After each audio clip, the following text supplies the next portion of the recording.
Ryan, we want 45 degrees of hip turn in our backswing. And you can see you have like 5 to 10 degrees of hip turn. However, it does look like your hands are directly over your heels. It looks like that you've created the proper amount of depth. We would actually call this false depth.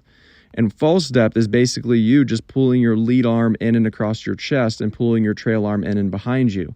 That's why it appears like your hands are directly over your heels, like you've created the proper amount of depth. However, you have not turned your hips open 45 degrees, and that creates a problem because now you have not opened up the channel to swing your hands and arms down in front of your body.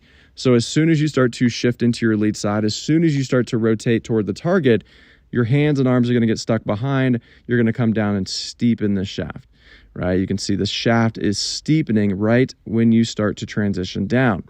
And so you just continue to release and rotate, which is why you hit shots that start right and curve back to the left, or start right and go right. Okay, so the first thing that we need to focus on, and really the only thing right now we need to focus on, is turning your hips 45 degrees. All right, so you can do the wall drill. This is one of those drills that I recommend to everybody. You would put your trail side up against the wall. The camera does move on me here, so I'm kind of guessing where this wall is going.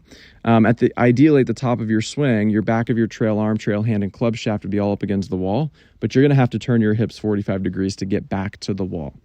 Okay, so what this is going to do, it's going to create proper depth. We're going to turn your hips 45 degrees. We're going to open up the channel to swing your hands and arms down in front of your body. We're going to get you shallow back down onto the plane. And then from there, you're going to stop coming down steep and hitting these pull cuts and these pulls.